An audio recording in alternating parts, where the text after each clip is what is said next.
I knew something was wrong the second I saw the bright orange paper tucked under my windshield wiper. At first, I thought it was a parking citation from the city. The color, the placement, even the font, it looked official.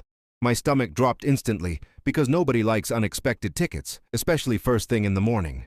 But then I read it. HOA parking violation, immediate fine, $250. Failure to comply will result in vehicle towing. No city seal, no badge number, no municipal department listed. Just a bolded line at the bottom. Authorized by community enforcement. I stood there in my driveway, coffee in hand, rereading it over and over. I live on a public street, not a private lot. Not a gated driveway, not an HOA-owned road. A public street paid for by taxes, maintained by the city. My first reaction wasn't anger, it was confusion. I walked around my car. No fire hydrant nearby, no red curb, no driveway blocked, no street cleaning signs. Perfectly legal parking. That's when I noticed something else. 3 more cars on my street had the same orange ticket tucked under their wipers. That's when confusion turned into disbelief. I pulled out my phone and took pictures. The ticket, my parking position, the street signs, everything. Years of dealing with paperwork had taught me one thing. Document first, react later. I texted my neighbor Mark across the street. "Hey, did you get one of these fake tickets too?" He responded immediately. "Yeah, what the hell is this? It's not from the city." That's when a name popped into both our minds at the same time. Linda. Everyone on our block knew Linda. President of the HOA, self-appointed sheriff of the neighborhood. A woman who spoke in fines, warnings, and authority. Still, even for her, this felt insane. I peeled the ticket off my windshield, folded it carefully, and slipped it into my pocket. At that moment, I had no idea this was just day one. By noon, the neighborhood group chat was on fire. At least 9 cars had been ticketed, all parked legally on the public street. One neighbor tried calling the city parking department. Their response? "We did not issue any citations on your street today." That confirmed it. These weren't just fake. They were deliberately fake. Around 2 p.m., I heard heels clicking aggressively on concrete. I looked out my front window and saw Linda marching down the sidewalk with a clipboard, a stack of orange papers, and the confidence of someone who believed the entire world worked for her. She stopped at my car. I opened my door and stepped outside. "Linda," I said calmly, "why did you put a fake ticket on my car?" She didn't even flinch. "It's not fake," she snapped. "It's an HOA enforcement notice." "This is a public street," I replied. "You don't have authority here." She laughed, actually laughed. "I am the real authority in this community." That sentence hit me like ice water. I kept my voice steady. "You're impersonating city enforcement. That's illegal."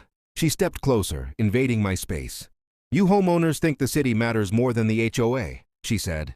"That's adorable." I pointed at the ticket. "You used the word fine. You threatened towing." "Yes," she said proudly. "And if you don't pay, I'll escalate." "To who?" I asked. She leaned in and whispered like it was a secret. "To me." That's when anger kicked in. "You can't just invent tickets," I said. "This isn't your kingdom." Her face hardened. "Park where I say," she hissed, "or deal with consequences." Then she turned and slapped another orange paper onto my neighbor's windshield. I pulled out my phone and started recording. She noticed. "Oh, don't record me," she snapped. "I'll have your phone confiscated if you interfere with HOA operations." That was the moment disbelief turned into certainty. This woman had crossed into delusion. Instead of confronting her further, I did something smarter. I called the non-emergency police line. I explained everything: fake tickets, impersonation, threats of towing.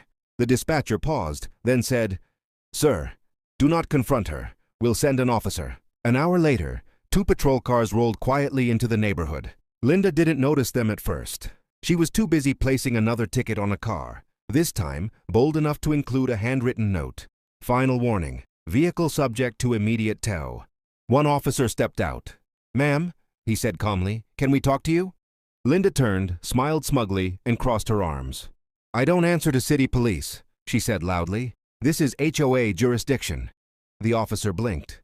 "Ma'am, you're on a public street." She waved her clipboard dismissively. "The HOA overrides city rules here."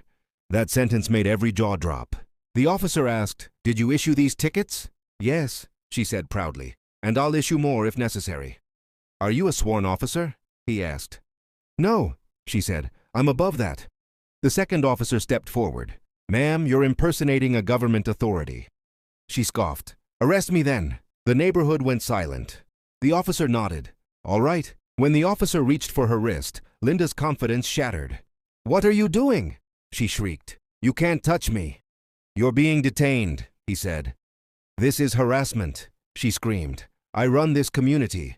Neighbors stepped outside. Phones came out. People watched in stunned silence. She tried to pull away. That was her second mistake. The officer turned her around, cuffed her, and read her rights. Charges listed on the spot: impersonating a public official, issuing fraudulent citations, harassment, attempted extortion. As she was led to the patrol car, she locked eyes with me. "This isn't over," she spat. I didn't respond. I didn't need to. The door closed. The car drove away. And for the first time in years, the street was quiet. Within a week, the HOA board removed Linda as president. The city issued a statement confirming HOAs have zero authority on public streets. Every fake ticket was officially voided. And Linda? She was fined more money than she ever tried to extort from us. The irony was beautiful. Now, when I park my car on that street, I still look at the windshield sometimes. No orange paper, no fake authority, just peace. And the quiet reminder that real power doesn't come from a clipboard, it comes from the law.